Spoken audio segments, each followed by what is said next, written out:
Hi friends, నమస్తే. Welcome back to our channel. ఈరోజు మన వీడియోలో గార్లిక్ గ్రేవీని కొంచెం పుల్ల పుల్లగా, కొంచెం కారం కారంగా, నోటికి చాలా రుచిగా, టేస్టీగా ఎలా తయారు చేసుకోవాలో ఈ వీడియోలో చూసేయండి.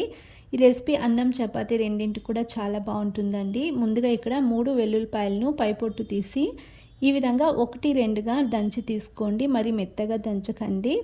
ఇలా దంచి వెల్లుల్లిపాయలను పక్కన పెట్టుకోండి. తర్వాత ఒక లెమన్ సైజు చింతపండుని ముందుగానే నానబెట్టి రసం తీసి పెట్టుకున్నానండి. ఇప్పుడు ఇందులోనే రసం పౌడర్ 2 టీ స్పూన్స్ వేసుకోవాలి.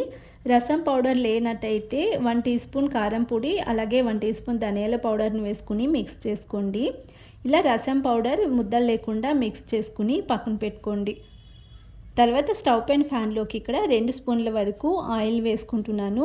ఆయిల్ కొద్దిగా వేడైన తర్వాత ఇందులోనే 1/2 టీ స్పూన్ ఆవాలు, 1/2 టీ స్పూన్ జీలకర్ర వేసుకుంటున్నాను. ఇవి లో ఫ్లేమ్లోనే కొంచెం ఫ్రై అవ్వనివ్వండి. ఫ్రై అయిన తర్వాత ఇందులోనే 2 ఎండుమిర్చిని తుంచి వేసుకుంటున్నాను. నెక్స్ట్ ఇందులోనే మేము దంచి పక్కన పెట్టుకున్న వెల్లుల్లిపాయలు వేసుకోవాలి. అలాగే కొంచెం కరివేపాకును కూడా వేసుకుని ఫ్రై చేసుకోండి. వెల్లుల్లిపాయలు లైట్గా కలర్ చేంజ్ అయ్యేంత వరకు ఫ్రై చేసుకోవాలండి లో ఫ్లేమ్లోనే.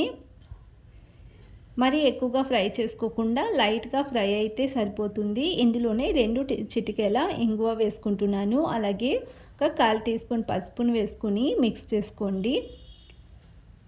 ఇలా వెల్లుల్లిపాయ లైట్గా క్రిస్పీగా అయ్యేంత వరకు లో ఫ్లేమ్లోనే ఫ్రై చేసుకోండి.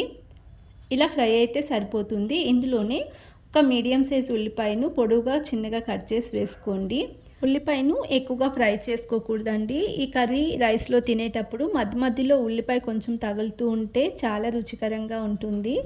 ఒక 50% వరకు ఈ విధంగా ఉల్లిపాయ ఫ్రై అయితే సరిపోతుంది. ఈ కర్రీని ఒకసారి ప్రిపేర్ చేసుకుంటే ఒక 6 డేస్ వరకు కూడా స్టోర్ చేసుకోవచ్చండి. కొంచెం పుల్లగా, కారంగా చాలా టేస్టీగా ఉంటుంది. ఇప్పుడు ఇందులోనే మేము ముందుగానే కలిపి పక్కన పెట్టుకున్న చింతపండు రసంలో రసం పౌడర్ వేసి మిక్స్ చేసి పెట్టుకున్నాం కదా, ఆ మిశ్రమాన్ని వేసుకుని కొంచెం ఒక 1/4 కప్పు వాటర్ని వేసుకుని మిక్స్ చేసుకోండి. కన్సిస్టెన్సీ చూసుకుని ఈ విధంగా ఉంటే సరిపోతుందండి. ఇది ఉడికిన తర్వాత ఇంకొంచెం చిక్కగా అవుతుంది. అలాగే ఇందులోనే రుచికి సరిపడా సాల్ట్ని వేసుకుని కొంచెం బెల్లం వేసుకోవాలి. బెల్లం వేసుకుంటే అన్ని పులుపు, కారం కరెక్ట్గా బ్యాలెన్స్ అవుతాయండి. చాలా రుచిగా ఉంటుంది. ఇప్పుడు మూత క్లోజ్ చేసేసి ఒక లో ఫ్లేమ్లోనే 5 నిమిషాల పాటు ఉడికించుకుంటే సరిపోతుంది.